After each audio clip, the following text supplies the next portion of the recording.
Hi everyone, this is Shabir and welcome back to our channel. So guys, this is most demanded video iPhone 7 full review in 2024. So చాలా మంది అయితే అడుగుతున్నారనమాట iPhone 7 2024లో కొనొచ్చా కొనకూడదా కొంటే ఎంత కొనాలని చెప్పి. So guys ఈ వీడియోలో నేను మొత్తం అయితే కవర్ చేస్తాను. సో కొనొచ్చా కొనకూడదా. అదేవిధంగా గైస్ చూడండి, నేనైతే ఈ వీడియోలో నా నెంబర్ని అయితే ఇవ్వబోతున్నాను. ఎందుకంటే చాలామంది ఐఫోన్స్ అడుగుతూ ఉన్నారు. సో వాళ్ళకి ఎక్కడ కొనాలో అర్థం కావట్లేదు. సో గైస్ నా నెంబరు తీసుకోండి, నన్ను కాంటాక్ట్ అవ్వండి. అక్కడి నుంచి మీకు నేను ఒక మంచి ఫోన్ అయితే మీరు చూస్ చేసుకోండి. మీకు నమ్మకం ఉంటేనే చేయండి, లేదంటే చేయకండి. సో వీడియోని ఎండ్ వరకు చూడండి. నచ్చితే లైక్ చేయండి, నచ్చకపోతే డిస్లైక్ చేయండి. ఛానల్కి కొత్తగా విజిట్ చేస్తుంటే ఛానల్ని సబ్స్క్రైబ్ చేసుకోండి. సో గైస్ ఇంకొక చిన్న విషయం ఏంటంటే చూడండి, సబ్స్క్రైబ్ చేసుకోకుండా ఉన్న వాళ్ళు చాలామంది అయితే నా వీడియోస్ని చూస్తున్నారు. సో నేను ఇంత కష్టపడి చేస్తుంటే మీరు ఎంత బాధేస్తుంది చెప్పండి సబ్స్క్రైబ్ చేయకపోతే. దానికోసం సబ్స్క్రైబ్ చేసుకోండి. ఇంకేమాత్రం ఆలస్యం చేయకుండా మన టాపిక్లోకి అయితే వెళ్ళిపోదాం. సో గైస్ చూడండి, ఐఫోన్ 7 అనేది మనకు 2016లో అయితే లాంచ్ అయింది. దగ్గరగా ఇప్పుడు మనకు ఎన్ని ఇయర్స్ అయింది? 9 ఇయర్స్. సో ఈ 9 ఇయర్స్లో దీని డిజైన్, ఫామ్ ఫ్యాక్టర్, అదేవిధంగా performance, cameras, battery life, software updates, everything అయితే మాట్లాడదాం. సో ఫస్ట్ దీన్ని డిజైన్ అండ్ బిల్డ్ క్వాలిటీ గురించి మాట్లాడుకున్నట్లయితే బిల్డ్ క్వాలిటీ అండ్ డిజైన్ చాలా బాగుంటాయి. గైస్ చూడండి, దీని బ్యాక్ వచ్చేసరికి మనకు టోటల్ అల్యూమినియం ఉంటుంది అనమాట. అండ్ ఫ్రంట్ 4.7 ఇంచ్కి సంబంధించిన డిస్ప్లే ఉంటుంది. గైస్ ఇంకా బిల్డ్ క్వాలిటీ గురించి మాట్లాడుకున్నట్లయితే బిల్డ్ క్వాలిటీ కూడా చాలా బాగుంటుంది. అండ్ దీని ఫామ్ ఫ్యాక్టర్ కూడా చాలా బాగుంటుంది. చిన్నగా ఉంటుంది కదా మొబైల్, మీకు హ్యాండ్లో పట్టుకోవడానికి చాలా ఈజీగా అయితే ఉంటుంది. అండ్ ఓవరాల్గా డిజైన్, ఫామ్ ఫ్యాక్టర్ అయితే ఓకే గైస్, ఎవరైతే చిన్న ఫోన్స్ ఇష్టపడతారో వాళ్ళకి.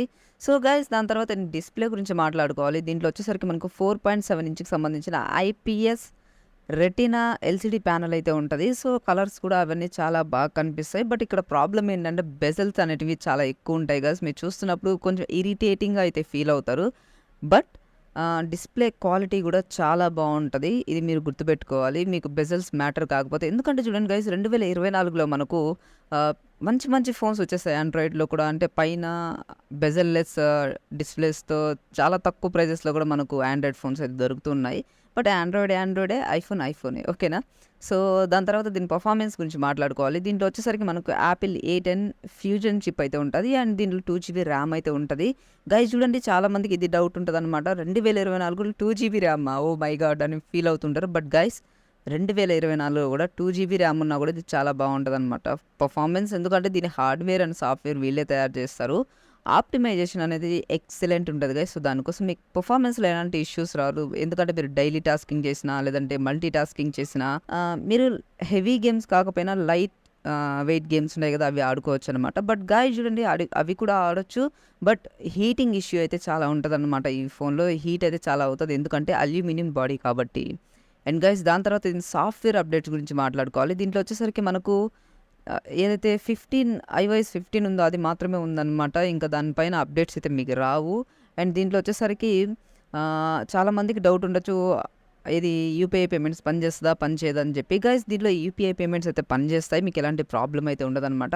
మీకు కేవలం సాఫ్ట్వేర్ అప్డేట్స్ అయితే రావు, మేజర్ సాఫ్ట్వేర్ అప్డేట్స్. బట్ వీళ్ళు సెక్యూరిటీ అప్డేట్స్ని అయితే ఇస్తూ ఉంటారు, 15 సంబంధించిన security updates. Okay guys, next iPhone 7 cameras గురించి మాట్లాడుకోవాలి. దీంట్లో వచ్చేసరికి మనకు సింగిల్ కెమెరా అయితే ఉంటుంది. ఇది వచ్చేసరికి 12 మెగాపిక్సెల్ సంబంధించిన 1.8 అపర్చర్తో అయితే మనకు రావడం జరుగుతుంది. గైస్ చూడండి, దీన్ని యూజ్ చేసి మీరు 4K 30 FPS మాత్రమే రికార్డ్ చేయగలరు, 60 FPS అయితే రికార్డ్ చేయలేరు. అండ్ నేను అనుకుంటున్నాను, ఎందుకంటే గైస్ చూడండి, ఇప్పుడు ప్రజెంట్ మార్కెట్లో ఉన్నప్పుడు మీరు కెమెరాకి ఎక్కువ ప్రయారిటీ ఇచ్చే వాళ్ళైతే ఈ ఫోన్ని అయితే సజెస్ట్ చేయను. ఎందుకంటే మీరు వీడియోస్ తీస్తారనుకోండి, సో మీకు 4K 60 FPS అయితే రాదు, అదే 4K 30 FPS వస్తుంది. సో నేనైతే రికమెండ్ చేయను ఎవరైతే కెమెరా కోసం తీసుకుంటున్నారో. అండ్ ఏదైతే మీరు ఫొటోస్ తీస్తారు కదా, ఫొటోస్ పర్లేదు మీకు తీసుకోవచ్చు అనమాట, లేదంటే ప్రొఫెషనల్ విధంగా అయితే రావు.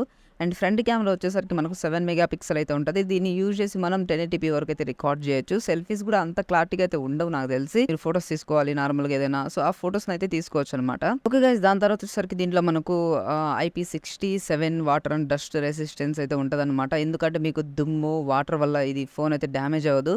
గైస్ ఇంకొక చిన్న విషయం మీకు చెప్తున్నాను. సో ఇలా చెప్తున్నాడు కదా అని చెప్పి మీరు డైరెక్ట్గా వాటర్లో తీసుకెళ్ళిపోవడం కానీ, ఎక్కువ దుమ్ము లేస్తున్న ప్లేసెస్లోకి వెళ్ళడం కానీ అలా చేయకండి. ఎందుకంటే ఇప్పుడు మీరు తీసుకుంటే మొబైల్ 9 సంవత్సరాలు అయిపోయింది. 9 సంవత్సరాల్లో మీకు కొత్త మొబైల్ అయితే దొరకదు. ఓకే, మీకు రీఫర్బిష్ లేదా యూజ్డ్ మొబైల్ అయితే దొరుకుతుంది. ఒకవేళ ఆ మొబైల్ని ఓపెన్ చేస్తే ఏదైతే వాటర్ ప్రూఫ్ ఉంటది గదా! అదైతే పోతదనమాట. సో, ఒకసారి మీరు చూసి ఫోనయితే తీసుకోండి. ఓకే గైస్, దాని తర్వాత దీంట్లో సెక్యూరిటీ గురించి మనకు టచ్ ఐడీ అయితే ఇస్తారనమాట. అది ఫ్రంట్ అయితే ఉంటది. సో, అది touch ID finger print censor అనుకుంటారేమో. అది టచ్ ఐడీ అంటే మీకు హ్యాప్టిక్ ఫీల్ అయితే కలుగుతది. సో, అది కూడా చాలా ఫాస్ట్‌గానే ఉంటది. అండ్ దాని తర్వాత వచ్చేసరికి దీంట్లో బ్యాటరీ గైస్ 1960 ఎంఏహెచ్ బ్యాటరీ అయితే ఉంటది. బ్యాటరీ నాకు అస్సలకి నచ్చలేదు. ఎందుకంటే చూడండి గైస్, ఇప్పుడు మీరు రీఫర్బిష్ మొబైల్ తీసుకున్నా మీకు చాలా మంది 100% బ్యాటరీ హెల్త్ ఉంది దీంట్లో, 90% బ్యాటరీ హెల్త్ ఉంది దీంట్లో అంటారు. బట్ ఎట్లా ఉంటది గైస్, ఒక మాక్సిమం ఏ బ్యాటరీ అయినా సరే 3 సంవత్సరాలు, 4 సంవత్సరాలు పనిచేస్తది. అంతకు మించి పని చేయదు గైస్. సో, అలాంటి దాంట్లో మీకు 100% బ్యాటరీ అంటే ఎవ్వరు కూడా మీకు ఒరిజినల్ బ్యాటరీ దగ్గరగా 4000 ఉంటది. ఓకే. సో, ఈ 4000 పెట్టి మీకు ఒరిజినల్ బ్యాటరీ ఏసి 100% బ్యాటరీతో ఇవ్వరు గదా! సో, నాకు తెలిసి మీరైతే బ్యాటరీ విషయంలో మీరు కాంప్రమైజ్ అవ్వాల్సిందే. సో, ఎందుకంటే దీని బ్యాటరీ వచ్చేసరికి వేస్ట్ గైస్, అసలు మీకు ఛార్జింగే రాదు ఫస్ట్ ఆఫ్ ఆల్. అండ్ దీంట్లో ఫాస్ట్ ఛార్జింగ్ సపోర్ట్ కూడా లేదు. సో, దానికోసం మీరు చాలా స్ట్రగుల్ అయితే అవుతారనమాట ఈ మొబైల్ ఫోన్ తీసుకుంటే. నేనైతే దీన్ని సెకండరీ మొబైల్ ఫోన్‌గా అయితే చెప్తాను తీసుకోమని చెప్పి. ఓవరాల్‌గా మనం మాట్లాడుకున్నట్లయితే 2024లో మనం ఐఫోన్ 7 కొనొచ్చా అంటే గైస్ చూడండి, ఎవరైతే ఇంట్లో ఉంటారో, లైట్ యూజ్ చేస్తారో సో, వాళ్ళకైతే ఐఫోన్ 7 అయితే యూజ్ చేసుకోవచ్చనమాట.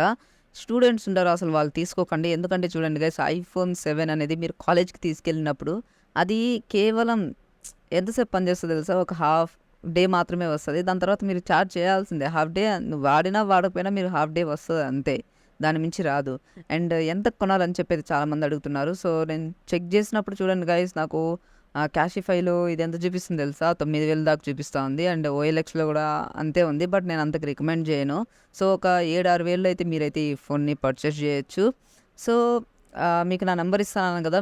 నా నంబర్ అయితే డిస్క్రిప్షన్‌లో అయితే ప్రొవైడ్ చేస్తాను. మీరు అక్కడి నుంచి అయితే నన్ను కాంటాక్ట్ అవ్వండి. So, thank you for watching. Thanks guys and by by.